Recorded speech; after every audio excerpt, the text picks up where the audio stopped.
오늘은 저희가 또 야심차게 준비한 네. 패널이 한 분 계시죠? 예. 3프로 TV에 처음 인사드리는 분인데 저는 법무법인 율촌에는 최준영 전문위원만 계시는 줄 알았어요. 맨날 율촌하면 최준영 사장님 박사. 한 분, 최준영 위원님 한 분, 두 분 있는 회사인 줄 알았더니 의외로 실력 있는 분들이 많다고 해서 특히 이 중에서 인공지능 분야를 오래 연구해 오신 손도일 변호사님을 모셔서 인공지능 이야기를 좀 자세하게 들어보겠습니다. 법무법인 율촌의 인공지능 변호사 손도일 변호사님 어서 오십시오. 예, 안녕하세요. 네. 손도일 변호사입니다. 네. 제가 인공지능은 아니고요. 내가 쓰려고 했는 건데. 네. 인공지능 변호사. 네. 야, 뭐 멋진데요. 뭔가. 살아있는 사람이고요. 네. 다만 이제 인공지능을 스터디한다. 어, 최파고하고는 좀 다른 거예요. 그런 지금. 느낌이네요. 예, 예. 어쩌다 변호사님이 인공지능을 담당하시게 됐습니까? 지금 제가 저희 사무실에서 맡고 있는 분야가 테크놀로지 분야를 맡고 네, 있고요. 예. 이제 테크놀로지 기업에 뭐 투자하고 그 오퍼레이션을 도와주는 역할을 많이 하고 있는데 지금 뭐 당연히 테크놀로지 기업의 핵심 화두 중에 하나가 데이터입니다. 네. 근데 또 한편으로 보면 인공지능 자체가 데이터, 알고리즘 이 두 가지 합에다가 네. 거기다가 이제 IT 인프라스트럭처라고 하는 커다란 샤시로다가 이루어진 거거든요. 네. 그러니까 이제 이 세 가지의 합을 연구하다 보니까 이제 인공지능을 연구하게 된 것이죠. 저는 인공지능 얘기를 그동안 많이도 들어왔는데 저도 많이 네. 들었을 거 아니겠어요. 그 뭐 하나 딱 떨어지는 설명이 없어요. 인공지능. 인공지능을 설명하려도 인공지능이 뭐야? 하여튼 그걸 뭐 이렇게 저렇게 작동하는 거 뭐 설명하는데 설명하는 문장에 등장하는 단어들이 너무 어려워. 그래서 맨날 듣다가 포기하고 오늘은 조금 좀 쉽게 여쭙고 네, 네. 쉽게 답해주시고 네. 우리 이렇게 인간적으로 좀 편하게 좀 해주시고 알겠습니다. 인공지능이지만 인공지능도 어려운데 법 얘기도 나올 거 아니에요. 아, 다행히 법 얘기는 좀 덜 여쭤보려고 합니다. 네. 인공지능이 저는 아는 게 뭐냐면 알파고 네, 바둑은 참 잘 두더군요.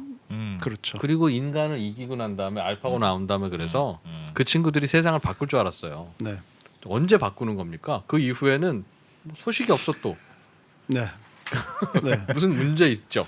문제 사람의 기대가 높죠. 아, 일단 기대가 높다. 그러니까 아마 제 기억이 맞다면 인공지능 알파고가 네. 그 이세돌 구단을 이긴 게 2016년인가 그럴 겁니다. 네. 그리고 대단했죠, 커제를 그때. 이긴 게 2017년. 그런데 알파고 이후에 사람들이 이제 원래는 인공지능 할 때 야 사람이 로봇가 다른 건 다 이겨도 컴퓨터가 바둑은 못 이겨 그랬었어요. 네. 그런데 알파고가 커제 이세돌을 꺾음으로써 예. 진짜 이제는 인공지능의 시대가 도래한다고 기대가 엄청나게 높아졌던 거예요. 네. 그렇죠. 그런데 그 이후에 보면은 인공지능이 하나 이게 제대로 계속해서 발전해 나가려면 굉장히 많은 데이터를 학습을 해야 돼요. 네. 그런데 그 데이터의 학습이라는 게 전 세계적으로 사실 규제가 좀 정도의 차이는 있는데 규제가 막혀 있어요.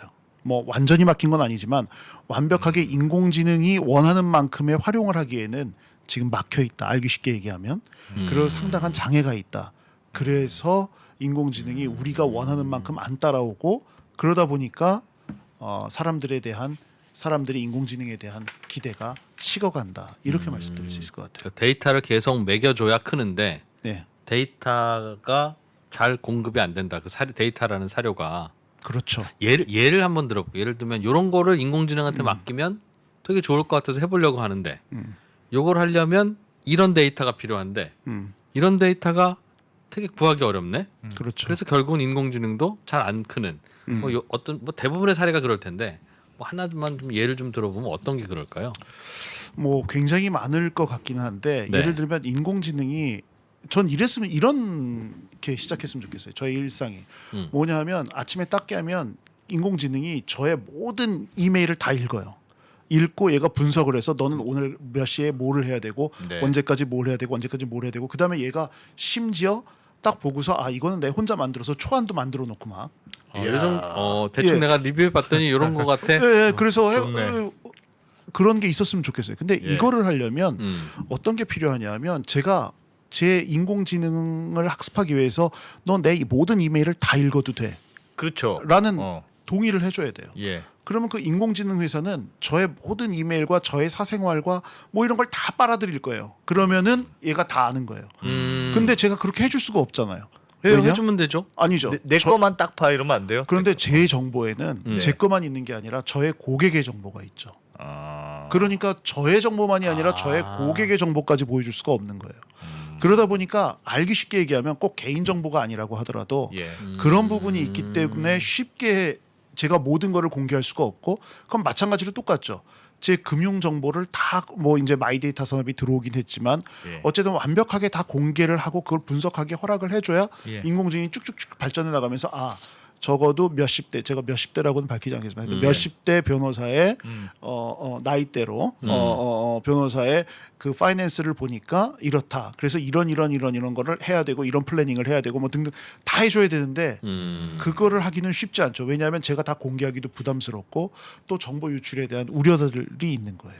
그러면 네, 인공지능 못 쓰네요. 인공지능이라는 게 쉽게 말하면 비서인데 네, 그렇잖아요. 네. 사람처럼. 그렇지 사람 비서인데 인공지능이 그러니까 조금 좀 내가 해도 할 수는 있으나 그냥 네가 좀 해줄래? 귀찮은데 그렇죠. 이런 그렇죠. 게 주로 이제 인공지능한테 먼저 가는 거고 그러다 이제 그 비서도 그 일만 열심히 하다 보면 이제 나보다 더 똑똑해지죠.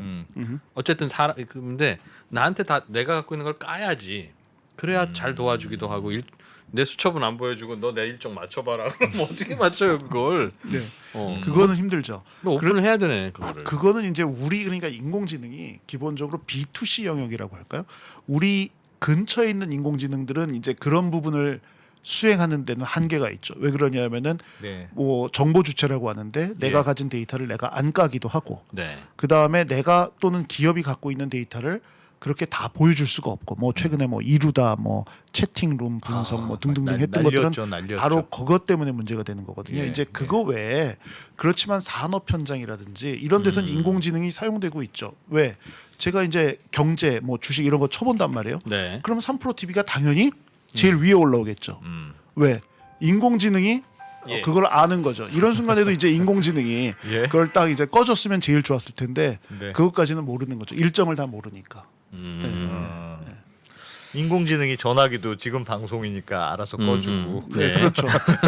그 일정이랑 다 연동돼 있으면 사실 그렇게 불가능한 건 아니에요. 네. 근데 우리가 그만큼의 데이터와 이런 걸 안 주기 때문에 인공지능이 이 우리 영역에서는 우리 근처의 영역에서는 네. 많이 그게 발전을 못했지만 생각보다 뭐 유튜브, 뭐 페이스북, 뭐 아니면은 뭐 넷플릭스, 그다음에 뭐 왓챠 이런 데 올라가서 쭉쭉쭉 그 콘텐츠 추천하는 걸 보면 사실은 기가 막히게 추천을 해줘요. 네.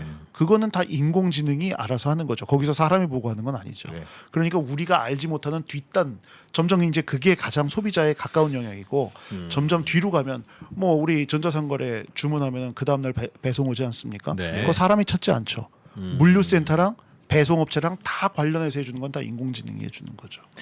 근데 그러니까 내 개인 정보의 문제는 예민할 수는 있을 것 같아요. 말씀하셨듯이 뭐 다른 사람의 정보도 있고 그 정보를 어디까지 활용하느냐 그건 문제가 있을 것 같은데 그러니까 우리가 얇게 아는 지식으로는 네. 인공지능이 이렇게 데이터를 받아다가 학습을 해서 똑똑해진다고 하잖아요. 네. 그러면 그래서 왜 예전에도 법인 데이터 3법인이 나온 게 네.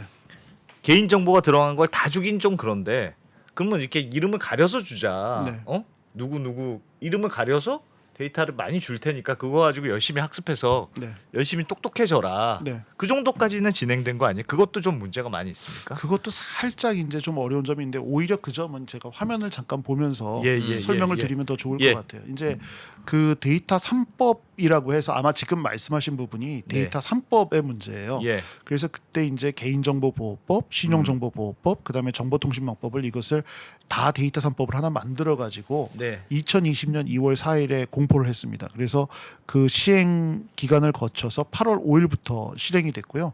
예. 그 다음 슬라이드 하나 보여드리면 그때 나온 정보가 바로 가명 정보라는 이름 제도예요. 지우고 이름 지운 제도. 예. 그래서 그 가명 정보라는 제도가 조금 더 구체적으로 보여드리면 이제 크게 가명 정보와 익명 정보로 나눠지는데 가명 정보는 그래도 누구라고 하는 거는 모르더라도 뭐 A3445번이라고 하는 사람의 어떠한 소비의 행태 이런 부분들의 기본적인 내용은 나온 거고 네. 예. 익명 정보란 거는 아예 조금 더 그거를 다 뭉개버린 정보예요. 그래서 실제 사례가 여기 있습니다.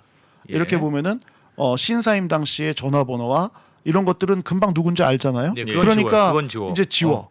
대신 이 아이디는 난수화한 거예요. 전혀 그러네요. 알 수가 없죠. 예. 그리고 대신 성별과 출생연도 보험 가입 건수는 나옵니다. 이러면 이제 대충 보험회사에선 이걸 보면서 누구한테 이 9A00F번한테 좀 그 나이가 있으니까 이런 마케팅을 여자니까 마케팅을 해야겠다. 이런 생각이 들어오는 거죠. 그런데 익명 정보라는 건 그것도 다 지웁니다. 네. 뒤에 보시면은 성별 이런 것도 성명도 지우고 성별도 뭐 남자 여자를 가리켜 주지 않고 나이도 20대 30대 이런 네. 식으로 해가지고 좀 더 해상도를 낮춘다고 할 수 있어요. 그러니까 역설적으로 얘기하면 익명 정보는 완전히 뭉개져 가지고 누구인지를 알아볼 수가 없고 하나의 군집화된 통계 자료로서만 가능할 수 있죠. 그러면 이제 다시 그 질문에 대답을 하면은 예. 어느 일순간에 가명 정보라고 하는 것들이 이제 조금 나온 거. 조금 나온 거죠. 익명 정보가 이와 같이 조금 나온 거고 예. 이런 식으로 된 것도 있습니다. 이렇게 해서 가명 정보를 조금 더 해상도를 많이 낮추었어요. 사람은 안 보입니다. 네. 그렇지만 대충 웬만한 정보는 나오죠. 많이 나오네요. 많이 여기. 나오죠. 예. 예. 다만 문제가 뭐냐 하면 이와 같은 가명 정보는 하나의 단면을 찍을 수는 있어요. 그런데 이제 기업들이 필요한 것이 시계열 정보예요. 여기 보시면은 예. WD4 김철수 씨죠. 김철수 네, 씨가 이렇게 하는 것도 필요하지만 이건 뭐 이제 주택이지만 이 네. 사람이 어떻게 시계열적으로 이것을 자산을 불려가는지 아니면 어떻게 부동산 변동이 생기는 이러한 시계열적인 분석을 하려면은 가명 정보가 좀 불편한 부분도 있어요. 그렇기 때문에 가명 정보가 완벽한 솔루션은 아닌 거죠. 아니 그러니까 방금 나왔듯이 제일 위에 W 어쩌고 뭐 456번 네. 456번이면 456번이 사당동에 살고 네. 빚이 얼마고 그런 건 지금은 확보할 수 있는 정보인데 네. 이 애가 이 456번이 뭐 예를 들면 이후에 아파트를 불려가지고 팔아서 얼마를 남기고 이후에 그런 이렇게 이 사람이 점점점 커가는 과정은 확보하기가 어렵다. 왜 어렵냐면 그런 이 가명 정보 핵심이 김철수와 원본 정보인 김철수와 가명 처리 정보인 W45 뭐 이런 네, 거를 네. 연결해 주는 그 연결자가 있어야 되잖아요. 그렇죠. 그 추가 정보가 있어야 되는데 이것을 계속해서 확보하고 추적하려면은 김철수가 뭐 하는지를 계속해서 추적해서 봐야 되는 거예요. 그렇습니다. 네. 그러다 보니까 그 이 가명 정보를 자기가 자체적으로 생성하는 기관들, 예를 들어서 이게 은행이라고 하면 예. 그 기관은 가능할 수 있지만 그 은행으로부터 가명화 처리를 받은 인공지능 분석 회사라든지 뭐 데이터 분석 회사라든지 이런 회사에서는 계속해서 그 시계열 정보를 받기가 쉽지 않은 거죠. 그러니까 철수는 점심에 짜장면을 먹었고 그 철수가 저녁에는 곰탕을 먹었는데 그거에 대한 정보는 점심 때는 B29가 짜장면을 먹었고 저녁 때는 A35가 곰탕을 먹었다. 이렇게 그렇게 나왔는데 다 파편화를 해야 되는 물론 거예요? 파편화될 수도 있고 그거를 이제 만약에 그렇게 안 하고 근데 계속해서 B29가 A35와 동일인이라는 건 우리는 몰라요. 지금 모르죠. 만약에 그거를 A35를 계속 추적한다면 그거는 사실은 누구인지 특정해 줄 수 있는 가능성이 높아지기 때문에 오히려 실명 정보, 개인 정보에 가까워지는 거죠. 그때는 이제 다시 동의가 필요한 거죠. 기본 정보로 가명 정보의 가장 큰 밸류라는 건 뭐냐면 네. 동의 없이 개인 정보를 갖고 있는 기업이나 금융기관, 공공단체가 동의 없이 가명 정보 처리를 해가지고 쓸 수 있다는 건데 네. 그런 식으로 계속해서 추적하게 되면은 그 정보 자체만으로도 굉장히 많은 정보가 담기면 담길수록 개인을 식별할 수 있는 가능성이 높아져서 가명 정보라고 안 보고 개인을 식별할 수 있는 개인 정보라고 보게 될 가능성이 높아지는 거죠. 그냥 그래도 456번은 예, 자꾸 456번이라고 하면 네. 456번이 점심 짜장면 먹고 저녁 곰탕을 먹고 아주 불가능한 건 그 아니에요. 다음날 네. 그래도 계속 걔는 456번일 테니까 그게 아니라 그런 건안 되나? 짜장면집에서 얻은 데이터는 짜장면 집에서만 쓰고 누군가가 짜장면을 먹고 갔는데 B29야. 그렇죠. 그런데 곰탕집에서 얻은 데이터는 네. 누군가가 곰탕을 먹고 갔는데 A35라고 썼을 거 아니겠어요. 네. 난수화해서 네. 갖고 오면 짜장면 먹은 놈이 곰탕 먹었네? 이렇게 맞춰봐야 되는데 아하. 맞습니다. 이게 안 된다는 거예요. 그거를 맞출 수는 있어요. 결합을 할 수는 있는데 네. 그거는 결합 기관으로 가서만 결합할 수 있어요. 자기가 결합은 원칙적으로 못합니다. 그러면 뭐 먹었는지 다 알아도 얘에 대한 건강 컨설팅이나 아니면 식단 컨설팅을 해줄 수 있을까 말까인데 다 알아도 사실 다 알아도 내일 아침에 그럼 뭐 먹어야 되니라고 하면 그거 사실 정답이 어딨어요. 그러나 하여튼 네가 먹은 거도 갖고 와봐. 그걸 해도 해줄까 말까인데. 물론 그 김철수가 예. 동의를 하면 괜찮아요. 나의 모든 걸 분석해서 네. 모든 거를 나의 일상생활을 다 분석해가지고 식단도 해줘라. 뭐 그냥, 해주고 뭐 다 해줘라. 그럼 좋아요. 음. 근데 그럴 사람이 없으니까 문제가 되는 거죠. 근데 가명 정보를 쓰게 되면 네. 이제 그 동의 없이도 그 사람이 쓴 정보들을 지금 아까 제가 여러 가지 보여드린 테이블을 만들 수 있으니까 이제 가명 변호사님 정보가 현재 있는 거죠. 법은 네. 예를 들면 저는 그 식단 컨설팅 이런 거 받고 싶어요. 네. 근데 어떤 회사가 식단 컨설팅을 회사가 해줄 있어요. 건데 네. 네가 네 개인 정보를 우리한테 동의해야만 우리는 알 수 있어라고 하면 전 동의할게요. 네. 예를 들면 동의하면 음. 신세계 백화점 지하 혹은 현대백화점 지하 혹은 이 동네 여의도에서 먹은 하여튼 나의 모든 것들이 다 데이터로는 있을 거 아니겠습니까? 당연히 가명화만 되어 있지. 네. 그럼 내가 그 식단 컨설팅 회사한테 오케이 한번 해주는 순간 얘네들은 이 오케이를 갖고 자 이제 이진우 먹은 거 다 갖고 와. 내 이 도장 받았어. 암행어사 출두야. 할 수 있어요 지금? 아니면 적절한 동의를 받으면 네. 그 식단 컨설팅 회사가 우리 이 대표님한테서 받았다. 네. 그렇게 되면은 그건 할 수 있죠. 온갖 군데 내 대신 다 온갖 군데서 왜냐면 돌아다니면서 동의를 받았으니까. 동의를 받았으니까. 기본적으로 만약에 음. 모든 근데 이제 그 가는 식당이 다 다르면 네. 좀 복잡한 얘기지만 개인정보 처리자가 다 다르기 때문에 결국은 아마 그 신용카드를 써야지 되거나 아하. 별도의 포인트를 적립하거나 예, 해야 예. 그 정보가 따라가겠죠. 근데 이제 중요한 건 뭐냐면 네. 식단 추천 회사가 제대로 된 데이터베이스를 가지고 기능을 하려면 그런 데이터가 굉장히 많아야 돼요. 나 이제 처음이니까 이거 네. 만들려고 하는데 동의해 주세요. 그럼 동의해 주시겠어요? 음. 안 하죠. 네. 적어도 그 회사가 한 100만 병 정도의 이 데이터베이스를 구축해서 분석을 한 걸 갖고서 해야 그러네, 되는데 그러네. 그럼 100만 개의 동의가 필요한 거예요. 그 100만 개의 동의를 어떻게 구하겠어요? 그러니까 그러네. 이제 그 식단 분석 회사 입장에서는 어떻게 해야 되냐면 신용카드 회사를 가야 되는 거예요. 네. 신용카드 회사를 가거나 커다란 식당 체인을 가거나 예. 그러나 신용 가가지고 이제 그 데이터를 받아와야 되는데 네. 당연히 개인정보 동의가 안 돼 있기 때문에 가명 처리를 해서 받아올 수는 있는 거죠. 야. 그래서 그때 가명 처리의 그 밸류가 있는 겁니다. 그러면 네이버 카카오가 하겠네요 결국. 데이터만은 예를 들면 3프로 TV입니다. 네. 여러분들을 위해서 저희가 뭐 추천해드리겠습니다. 저희한테 동의해 주십시오 하면 하겠어요? 예. 물론 니들 뭔데 이런지. 물론 네이버 카카오에 동의를 예. 받을 때 거기 예. 이제 개인정보 수집 동의할 때 예. 거기에 식단 분석에 관한 서비스도 들어가 있어야만 그 네이버랑 카카오도 분석할 수 있어요. 그렇죠. 그러니까 무슨 얘기냐면 지금 네이버와 카카오가 제가 생각하기엔 식단 분석에 관한 서비스는 없을 거예요. 근데 네. 이제 새롭게 우리나라 뭐 빅테크 기업들이 새로운 서비스를 런칭을 했어요. 그러면 자기가 이제 뭐 1,000만 명의 회원이 있어요. 예. 그럼 서비스를 제공할 수 있는 게 아니고 그 수집 동의를 받은 목적하에서만 하니까 목적이 추가돼. 그럼 동의를 또 받아야 돼요. 아 그런 것도 있어요. 예. 아주 구체적인 목적이 있어야 돼요. 그렇긴 뭐 할 거예요. 아주 구체적인 것 같지는 아니지만 일반적으로 음. 충분히 이해될 만한 그런 내용의 동의가 있어야 돼요. 조금 듣고 나니까 네. 결국은 어떤 서비스가 나오면 당연히 동의는 받아야 되는데 네. 그 서비스를 제공하는 주체가 듣보잡이면 동의를 받을 수 없고 동의를 받을 수 없으면 서비스를 만들 수가 만들 없어. 수 없고 이게 뭔가 이게 히스토리가 있어야 얘도 갖고 올 텐데 그래서 처음에 거래 특이가 어렵잖아요.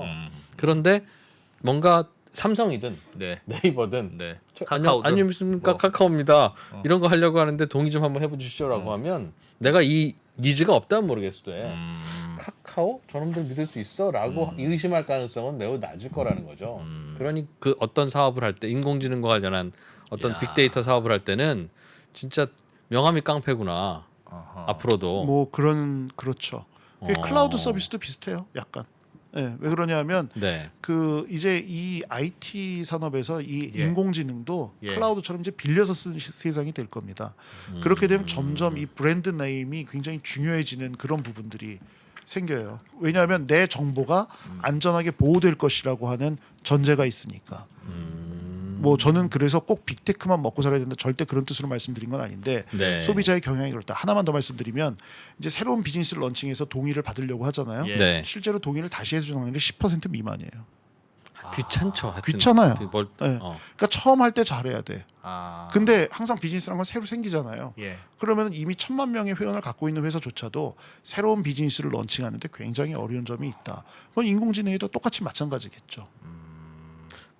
맞아요. 그렇긴 네. 해요. 다만 이제 신용카드 회사들이 내가 이제 신용카드 하나 만들러 가면 네. 네 정보 다 활용해도 돼 하고 동의를 하라고 하지. 네. 그 동의를 안 하면 신용카드 발급을 안 해주니까. 안 되죠. 마찬가지로 어떤 서비스가 있으면 이제 몰래 뭐 무슨 그걸 해보려고 하면 그건 당연히 안 어렵고요. 하겠으나 네. 이런 서비스 해줄까?라고 하면 그 대신 동의해라고 하면 그 동의는 뭐 받지 않을까 점점 더. 그 뭐- 이런 게 있어요. 병원 가시잖아요. 네. 지금 예. 대학병원을 가시면 아마 동의서에 보면은 이제 귀하의 이런 치료 내역 관련한 정보들을 예. 우리 병원 자체적으로 공유해도 되겠는지 물어보는 게 예. 있습니다. 맞아요. 거기에 동의를 해야만 예를 음. 들어서 가서 두 분 가서 다 동의를 해주셔야 네. 치료받고 하는 내역들이 데이터베이스화 돼서 사실은 다른 환자들 진료에 사용될 수 있는 거예요. 물론 부담스럽죠. 왜냐하면 내가 그 동의를 하게 되면 사실은 뭐 저는 정형외과를 갔지만 네. 다른 정형외과 선생님이 그 다른 환자의 수술이나 이런 걸 하기 위해서 볼 때 음. 제 데이터도 볼 수 있는 거예요. 당연히. 있죠. 네. 그 정해진 목적하에서는 그렇지만 그런 부분들에 대해서 동의를 해줘야 의학이 또 발전하는 할 수 거죠. 있는 거죠. 심지어는 동의해주면 네. 야 동의해줬어 네. 하면서 평소에 못했던 다양한 실험 뭐 좀 깎아줄 수도 있겠죠. 야 동의한 환자 나왔다. 동의하면 뭐 10% 할인 뭐 이럴 수도 있겠죠. 아니 뭔가 근데 그 말씀하신 거 굉장히 중요한 부분인 게 동의 이 데이터를 뭔가 우리가 쌓아주는 대가로다가 뭔가 혜택을 주지 않으면 네 현실적으로 그러한 중요한 데이터들은 그렇겠네요. 사실은 동의를 받기 어려울 겁니다. 네. 야 그런 어려움이 있군요. 그래서 지금 왜 알파고 이후에 인공지능은 그렇게 좋은 소식이 안 날라옵니까 하는 질문에 대한 답이 답은 좀 길어졌긴 했지만 예. 결국은 네. 우리가 느끼죠. 근데 이 뒷단에서 어마어마하게 발전하고 있어요. 그런데 어마어마하게 발전하고 있는데 우리가 그거를 정말 아까 제가 말씀드린 대로 바로 야 일어나 가지고 네. 딱 봤을 때 그 정도까지 못 간 거예요. 다만 뭐 예를 들어서 물류 산업이라든지 예. 핀테크 산업이라든지 이런 거 예. 보면 맞춤형 추천하고 하는 것들은 굉장히 많이 발전해 있어요. 그럼 예를 그건 뭐 들면 되고 있는 거는 어떤 것이고 그것에 필요한 데이터는 어떻게 지금 구해오고 있으며 그 과정에서 우리의 규제가 큰 문제가 안 되는 이유는 뭡니까? 그럼 또 다른 사례를 이렇게 하나 해보죠. 말씀드릴게요. 예. 지금 지난번에 이제 문제가 한번 됐던 건데 신문에 나왔으니까 말씀드리는 건데 예. 자 우리가 이제 오픈 뱅킹이다 아니면 마이데이터 금융위원회가 예. 하는 마이데이터 사업이다 해가지고 네. 많이 이제 데이터를 내 거를 갖고 와서 분석해도 좋다고 열어줬잖아요. 네. 그러니까 이제 여러 가지 회사에서 제가 동의를 해준 회사들에서는 저한테 맞춤형 상품 추천을 해줍니다. 예. 근데 그게 지난번에 좀 문제가 됐었어요. 왜 그렇죠. 그러냐면 그랬죠. 그게 금융소비자보호법 위반 소지가 있다 해가지고 네. 그런 것처럼 여러 가지 규제가 또 작동을 하는 거예요. 그러니까 뭔가를 해보려고 하면 첫 번째가 이제 데이터라고 하는 규제가 데이터의 그 개인 정보, 나의 개인 정보일 수 있고 남의 개인 정보일 수도 있는 규제가 따라오는 점이 하나가 이제 첫 번째 문제고 예. 두 번째는 그러한 어떤 인공지능 그 작동 자체에 대해서 그 결과물에 대해서 또 다른 규제가 있을 수 있어요. 왜냐하면 이제 소비자 보호라는 또 다른 문제가 되는 거죠. 그러니까 인공지능이 기본적으로 어디서 출발해야 되냐면 완벽하지 않아요. 그리고 인공지능이 그 인공지능을 만든 사람 내지 활용하는 기업에 편향성이 있을 수 있어요. 편향성이 있다고 제가 말씀드리는 게 아니라 있을 수도 있다는 거예요. 그렇기 때문에 항상 뭐 규제기관 입장에서 또는 사람들 소비자의 입장에서는 감시해야 됩니다. 그 네. 감시라는 게 뭐 엄청난 그 규제적인 그게 아니라 건강한 눈을 가지고 보고 감시를 하고 그것이 결과가 이상할 때는 이의를 제기할 수 있어야 되고 이런 부분들에 대해서는 당연히 그 권리들이 보장돼야 된다는 것이 지금 논의가 많고요. 그게 지금 유럽에서는 굉장히 확립된 논의라고 말씀드릴 수 있겠습니다. 예를 들어서 네. 지금 어떤 기업이 사람을 하나 뽑잖아요. 네. 그러면은 뭐 한 1,000명 뽑는다 이렇게 대기업이 뽑으면 몇 장 올 것 같으세요? 한 30만 장 이력서? 옵니다. 네. 한 30만 장 옵니다. 오겠지. 네. 30만 장 어떻게 읽으실 거예요? 못 읽죠. 못 읽죠. 못 읽죠. 그러면 그거 1대 300이에요. 30만 장이라고 해도 결국은 인공지능이 걸러낼 수밖에 없어요. 그렇죠. 그러면은 그 걸러내는 거에 따라서 그러면은 정말 인간이 그 취직이라고 하는 것은 자기의 네. 인생을 담보한 것인데 네. 그게 제대로 활용되지 자기가 거기에 적당하게 못 쓰면은 인공지능에서 탈락하는 가능성이 있는 거죠. 그러면 뭔가 이의를 제기할 수 있는 권리가 정보 주체에게 보장이 돼야 된다고 볼 수도 있고, 약간 좀 다른 말씀드리면 아까 제가 인공지능이 편향될 수도 있다고 말씀드렸잖아요. 예. 그러면은 또 다른 논의가, 그러니까 인공지능의 그 아까 동작하는 알고리즘을 투명하게 만들어라, 이런 논의 있거든요. 근데 만약에 그 알고리즘을 또 100% 투명하게 만들면 어떤 문제가 생기냐면 그 알고리즘을 악용하는 사례들이 생겨요. 아, 그걸 공개하면 예를 들면 여의도 맛집 칠 때 왜 그렇죠. 얘가 제일 1등으로 나오냐? 아하, 왜? 그러면 그거는 뭐 이유가 있는데 어. 못 가르쳐줘 우리는. 이게 그렇죠. 이제 네이버의 입장이죠. 그렇죠.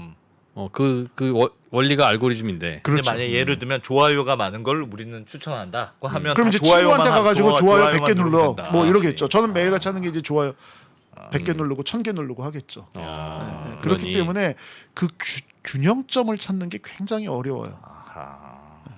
그러니까 지금 보니까 인공지능과 관련해서 뭔가 진보가 있는 곳은 투입되는 데이터가 네. 개인정보 없는 거네요. 그렇습니다. 예. 그러니까 알파고한테 투입한 기보에 무슨 개인정보가 있어? 없죠. 없죠. 없죠. 순서대로 흑백 바득이니까 이것만 있지. 그러네. 생각해 보니까. 예를 들면 이력서 봐서 이 중에서 아. 뭐 어떤 사람 걸러내고 어떤 사람 안 걸러낼지도 어. 그거 어차피 이름 가리고 이력서 넣으면 되는 거니까. 몇 점은 잘라라, 뭔 뭐, 잘라라, 뭐, 이렇게. 그리고 뭐 반도체 생산 공정 네. 인공지능이 하거든요. 예. 그러면 그거 개인정보가 없어요.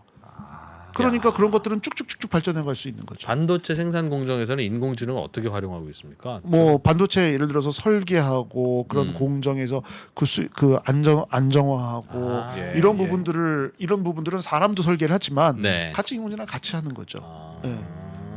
이런 부분들이 제 말씀은 그렇게 개인정 그러니까 우리가 맞춤형 서비스를 받고 싶으면 개인 정보가 굉장히 많이 공개되어야 되고 예. 그 개인 정보 분석을 해야 되는데 네. 그게 어려운 거예요. 예를 들면 안면 인식 한번 얘기해 볼게요. 네. 제일 쉬운 거는 우리 지금 뭐 저도 이 3프로 TV 아까 그 예. 사옥 들어가는데도 네. 기본적으로 뭐 출입증 받고 했지만 음. 그거보다는 오히려 이제 안면 인식 프로그램에 해서 딱 보면은 아, 저 사람 손도일 변호사구나. 그래서 딱 들어갈 수 있으면 제일 좋잖아요. 근데 그러려면 어마어마한 양의 안면 인식 데이터가 쌓여져야 되는데 그렇죠. 예. 지금 우리 입장에서 안면 인식 데이터를 쌓을 수가 없어요. 동의를 안 받으면 원칙적으로 못 쌓는 거죠. 네.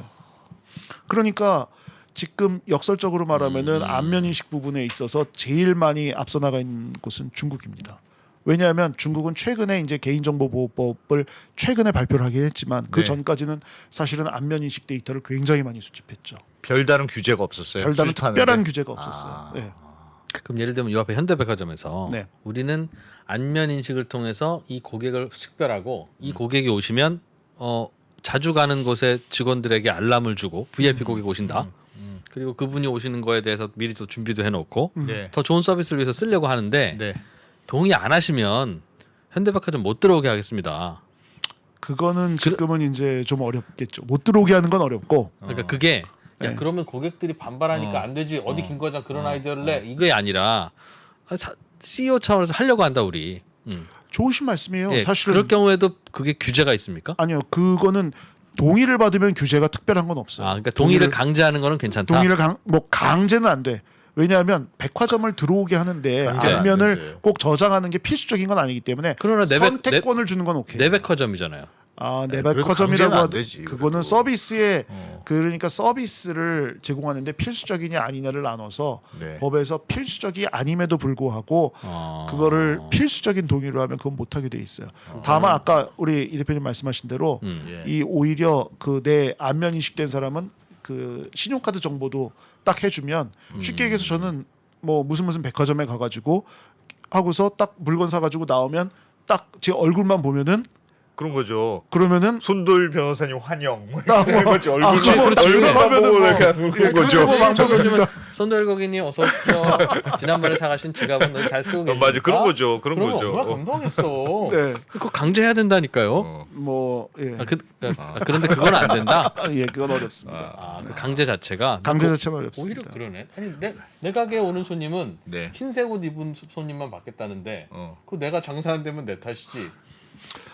그걸 그건 왜 뭐 강제로 개인 못해요? 정보를 수집하지 않는 입장에서 나는 네. 그냥 내 가게에는 뭐 흰색 옷만 입은 사람만 들어와라 옆에서 칼국수집을 하는데 예. 그러면 한번 먹을 수 있다라고 얘기한다면 그거는 뭐 제 생각에는 가능할 수도 있지 않을까 근데 저도 싶긴 그 해요. 부분이 그냥 궁금해서 여쭤본 거지만 논란이 커졌는데 네. 신용카드를 제가 하나 가입하려고 이것저것 쓰는데 기분 나쁜 문구도 있고 막 그런 거예요. 네. 그래서 괜히 그날 안 했어요? 문자고 까칠해서 안 했어? 나 이건 동의 안 하고 싶다. 어. 그랬더니 고객님 동의 안 하셔도 됩니다. 그러나 네. 동의 안 하시면 카드 발급이 안 되십니다. 그러는 거예요. 그거는 필수 동의. 이제 어떤 부분을 물어봐. 그러니까 예를 들어서 음. 마케팅 동의를 하는데 네. 동의를 내가 체크를 안 하면은 카드 발급 안 된다. 그러면 그거는 불법이고요. 근데 내 주소를 안 알려주기 때문에 뭐 안 해주겠다. 그건 합법이죠. 어쨌든 네.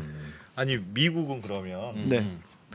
미국은 이제 AI도 발달돼 있다고 하고 네. 알파고도 미국에서 만들었고 네. 미국은 우리보다 정보를 데이터를 수집하기가 좀 더 용이한 훨씬 환경에 쉽죠. 있어요. 예. 쉬운 환경에 있어요? 쉬운 환경에 있습니다. 왜 그러냐면 미국은 물론 일부 주에서 뭐 캘리포니아를 비롯해서 일부 주에서 지금 개인정보보호법을 만들고는 있지만 네. 기본적으로는 옵트아웃이라고 그래서 내가 그냥 어떤 서비스를 사용하면 네. 그거에 동의한 걸로 보는 거예요. 그리고 아, 내가 기본- 싫으면 탈퇴하면 그만이에요. 그렇지. 아, 라는 게 기본적인 컨셉이에요. 우리나라는 기본적으로 아까 제가 말씀드린 예. 모든 서비스를 제공하는데 다 동의가 있어야 돼요. 우린 별건으로 동의를 해야 별건으로 되는데. 계속해서 동의를 해야 되고 미국은 기본적으로 네가 내 서비스를 사용한다면 나는 그냥 너 동의한 걸로 볼게 하면은 싫다고 특별히 얘기하지 않은 사람은 다 맞습니다. 동의한 걸로 본다. 맞습니다. 그러다 보니까 그러한 개인 정보를 훨씬 더 자유롭게 수집할 수 있고 활용할 수 있고 두 번째는 그 미국은 기본적으로 공공의 영역에서 사용되는 정보에 대해서는 네. 기본적으로 개인 정보성을 별로 인정하고 있지 않아요. 그래서 미국에서의 소송은 대부분 다 공개됩니다. 왜냐하면 내가 퍼블릭 플레이스를 이용한 거기 때문에 그러면은 너는 그 프라이버시를 포기한 거예요. 내가 소송을 하는 자료들 있지 않습니까? 그러면 미국 법정에 가면은 예. 그 시스템을 통해서 보면은 야, 그런 논리도 내가 어떤 있겠구나. 그 소송을 하는 그래서 그거를 데이터를 분석을 하게 되면은 훨씬 더 데이터 이 비율이 올라가는 거죠. 데이터의 집중률이 올라가는 것이죠. 그래서 그 기본적으로 지금 미국에서는 데이터 거래도 활성화돼 있고 예. 데이터 여러 가지 산업들도 많은 반면에 이제 우리나라는 여러 가지 규제가 따르게 되니까 잘 안 되고 예. 대부분의 나라는 다 비슷합니다. 현재 우리나라하고 비슷하다. 우리나라처럼 유럽 뭐 정도의 차이가 있지 비슷하고 아. 유럽은 이제 GDPR이라고 해가지고 새로운 규제를 만들었어요. 네. 만들었는데 그 규제가 수년 전에 만든 그 규제가 지금 본격적으로 이제 작동을 시작하고 있죠. 유럽 일반 개인정보보호법이라고 해가지고 작동을 시작해서 이제 본격적으로 외국 기업들한테 특히 미국 기업들한테 미국의 빅테크들한테 이 배상금을 그 과징금을 물리고 있죠. 우리 국민들 데이터 가져가지 마라. 함부로 쓰지 마라. 뭐 함부로 쓰지 말라는 게 제일 크죠. 가져가지 말아도 있지만 함부로 쓰지 마라 이런 게 제일 크고 그러나 미국도 미국은 그런 개인 정보의 문제라기보다는 소비자 보호의 문제라 봐서 소비자를 속였다라고 생각하면 굉장히 큰 과징금을 부과하죠. 약간 접근이 다르다고 보시면 돼요. 개인 정보를 함부로 쓰지 말라고 할 때 네. 함부로 쓰는지 안 쓰는지를 확인하려면 불시에 압수수색 아니면 방법이 없지 않습니까? 그런 것도 있고 뭐 불시 압수수색을 하는 경우보다는 이제 규제 당국에서 정기적으로 조사를 합니다. 예. 이제 뭐 조금 더 복잡한 얘기긴 한데 네. RFI라고 해서 뭐 Request for Information이라고 해서 여러 가지 그 상황에 대해서 물어보는 질문서를 보내고 그거에 대한 답변을 받고 그다음에 실제로 들어가서 또 웹사이트도 보고 이렇게 분석을 하면서 그 위반 사항을 적발해내죠. 예. 야, 이거 진짜 어려운 문제네요. 그러니까 어려운 문제인데 이게 AI를 발전시키려면 데이터가 필요한데 네. 그 데이터를 모으는 데는 개인정보라는 문제하고 상충이 된다. 그럼 어느 정도까지 우리가 풀어줘야 될 것이냐 이런 문제네요 결국은. 그러니까 개인 정보를 아까 말씀하신 대로 완전히 개인 정보가 아닌 정보는 상관이 없어요. 근데 예. 이제 인공지능이 데이터를 수집하는 원천이 개인 정보가 하나 있고 자기가 원래 갖고 있거나 자기가 외부에서 갖고 올 수 있는 개인 정보가 하나 있고 예. 두 번째는 공개된 정보에서 사실은 수집하는 경우도 훨씬 많아요. 예를 들면 제가 예. 3프로 TV와 똑같은 프로그램을 만들고 싶어요. 예. 유사한 거를. 예. 그럼 여기 있는 컨텐츠를 다 분석을 해야 되잖아요.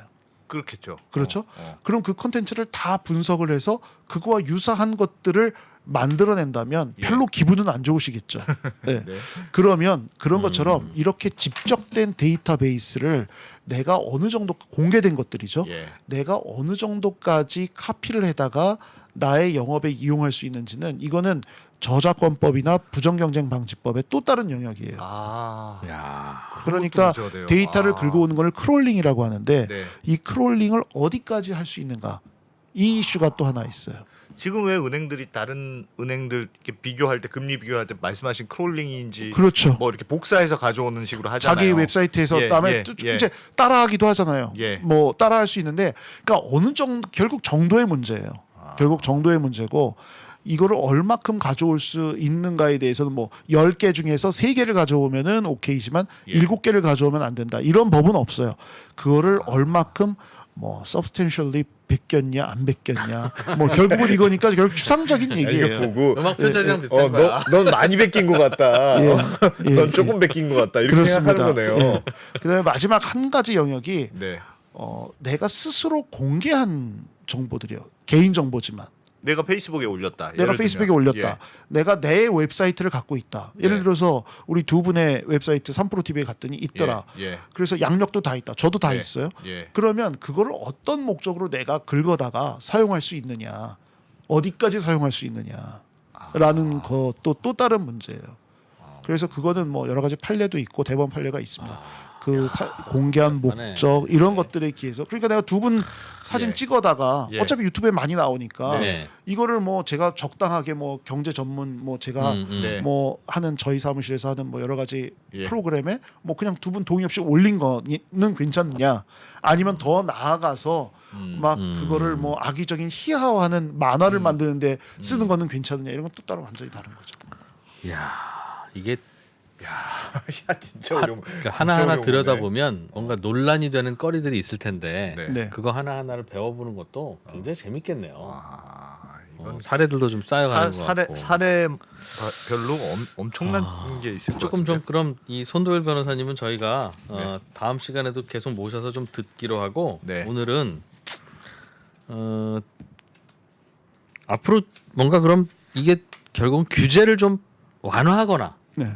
아니면 또 부작용에 따라서 강화하거나 이게 이제 당국이 어떤 판단을 내리느냐에 따라서 그 취지와는 다르게 아래쪽에 그 인공지능 인더스트리는 막 완전히 물결칠 것 같은데 저 사건 때문에 저 데이터 못 쓰게 하는 바람에 우리 망했네 뭐 이런 것도 있을 수 있고 인더스트리를 자주 보시니까 일단은 규제가 어떤 식으로 좀 작동을 하는 게 필요할 것 같다라고 하는 제언 이게 하나 있으면 고맙겠고요. 또 하나는 네. 투자의 차원에서 이제 AI가 투자의 키워드이기도 한데 우리는 그냥 AI 관련주라고 하면 다 그냥 AI인 줄 알고 다 그냥 그런 정도인데 보니까 이 개인정보 사용하는 그 인공지능은 한참 멀었네요. 네. 갈수록 태산이고 보니까 인공지능도 이런 분야 인공지능이 더 빨리빨리 발전하고 여기서 일단 먼저 돈 만들어질 것 같은데 그런 분야가 혹시 어떤 거가 있을까요? 그러니까 뭔가 가까이서 보시니까 다 똑같지는 않고 이런 게 좀 먼저 꽃피고 저 열매는 나중에 맺을 거야 하는 게 있을 것 같아서요. 그 먼저 이제 뭐 재현 관점에서 네. 네. 좀 말씀드린다면 지금 정부도 많은 노력을 하고 있습니다. 네. 왜냐하면 뭐 데이터 댐도 만들고 인공지능 위에서 학습용 데이터도 만들고 해가지고 굉장히 많은 투자도 하고 있는데 다만 이제 실제로 내가 무슨 거를 딱 하려다 보면 네. 그것만 갖고는 안 되니까 이제 여러 가지 장애를 느끼고 좌절을 느끼고 불편함을 느끼고 하는 것들이 있습니다. 그래서 그런 부분들은 이게 뭐 일도 딱 한 번으로 이게 이런 규제가 없어지면 뭐 다 사라진다. 뭐 개인정보법 없앨 수는 없지 않습니까?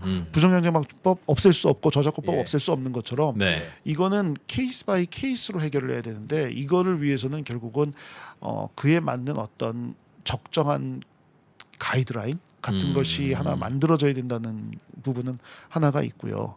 그 다음에 이제 말씀하신 대로 그 투자 관련해 가지고는 네, 예. 굉장히 어려운 질문인데 왜냐하면 저도 주식 투자를 안 하기 때문에 네. 근데 제가 말씀드리고 싶은 거는 인공지능이라는 거는 내가 오늘 컴퓨터가 100대가 필요해. 네. 그러니까 컴퓨터 이제 사장님이 사와.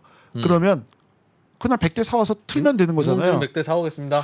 인공지능은 안 됩니다. 왜냐하면 인공지능은 내가 지금 가지고 있는 내가 갖고 있는 데이터베이스에 이것을 결합시켜서 바로 인공지능을 또 써. 야, 인공지능 너 내가 갖고 있는 데이터베이스에서 제일 중요한 거 10개만 골라내. 네. 안 됩니다. 이 데이터베이스를 학습시키는 시간이 필요해요. 그러니까 오히려 저는 뭐 지금 어떤 기업이 좋다 뭐 이런 말씀을 드리는 것보다 네. 지금 앞으로 당분간은 인공지능을 실제 비즈니스에 접목시키는 그러한 어떤 매개가 되어 실제로 인공지능을 활용하는 기업도 중요하지만 예. 그건 뭐 이제 우리가 다 아는 빅테크 기업들이 많을 거니까 그거는 뭐 이제 투자자들 입장에서 알아서 판단하시면 되는 거고 예. 이제 우리가 뭔가를 발견해야 되는 입장이라면 네. 그러한 인공지능 서비스와 지금 현재 니드를 결합시켜주는 그러한 기업들은 어떤 것이 있을까? 그렇죠. 예를 들면 뭐 데이터를 분석해 주는데 분석하는 회사이지만 뭐 이걸 얼마큼 잘 분석하느냐든지 이런 부분들을 한번 눈여겨 보시면 어떨까 싶은데 뭐 저는 뭐 그런 기업들 뭐 제가 어떤 네, 기업인지 네. 이름을 얘기하는 건 적절치 않을 것 같고 그럴 것 같아요 정말. 앞으로 인공지능이 발전할 텐데 네. 이 3프로 TV라고 하는 서비스는 인공지능이 발전을 해도 못해? 별로 야 인공지능이 나오는 바람에 이 서비스 이 회사 내지 이 서비스가 엄청나졌네. 네. 아 이런 일이 별로 없을 것 같아요. 네. 그런데 또 어떤 회사는 네. 세상에 인공지능 이렇게 하는 바람에 우리 다 이거 망했다. 완전히 뭐 망할 수도 있고 어. 거꾸로 또 야 이거 우리 돈방석에 올라앉았네. 이것 때문에 그럴 수도 우리가 있고. 못했는데 이걸 예, 인공지능이 예. 다 해주네 하는 케이스들이 있는데 이걸 얼른 발견을 좀 해야 되지 않을까? 그러니까 마차를 타고 다니던 시대에 네. 자동차가 처음 들어왔을 때 생각을 해보시면 네. 그때 굉장히 많은 규제가 있었거든요. 뭐 예. 시속 뭐 몇 킬로 이상 달리면 안 된다. 달리면 안 된다. 뭐 처음에 그랬죠. 네, 그렇죠. 그런 생각을 해보시면 되고 클라우드 같은 경우에 우리가 무슨 생각을 하시면 되냐면 예전에 1920, 30년대에 가보면 시카고 이런 데 가보면 예. 어마어마한 변전소들이 다 빌딩 밑에 있었어요. 왜냐하면 전기를 중앙에서 공급한다는 건 상상하기 어려운 일이에요. 아하. 야, 그러다가 누가 선 자르면 어떡해. 네. 네. 그런데 이제 클라우드가 대세잖아요. 아예. 네. 그런 것처럼 이제 이러한 뭐 그만큼의 큰 변전기를 만드는 거 회사들은 이제 굉장히 어려워진 거겠죠. 예. 이런 트렌드를 보셔야 된다. 아, 뭐 그렇게 알겠습니다. 말씀드릴 수 있을 것 같아요. 변호사님 보시기에 오늘 요 정도를 가지고 네. 저희가 인공지능에 대해서 좀 배워가면 몇 번 정도 강의를 얘기를 좀 더하면 대충 그 변호사님 아시는 수준 여기까지는 그래 내가 알려줄 거나 한번 다 돌았어 되실 것 같으세요? 뭐 제가 있어요? 앞으로 시간표를 좀 짜야 돼서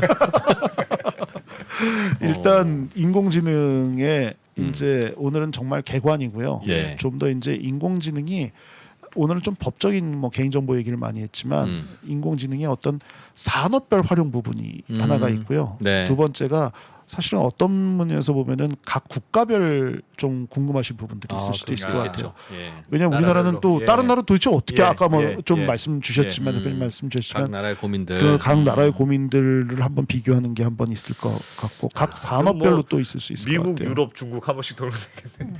미국 편, 알겠습니다. 유럽 그럼 편, 저희가 중국 편. 손대일 변호사님은 네. 법무법인 율촌 괜찮네 보니까 감사합니다. 딱 좋아 그냥 쏙쏙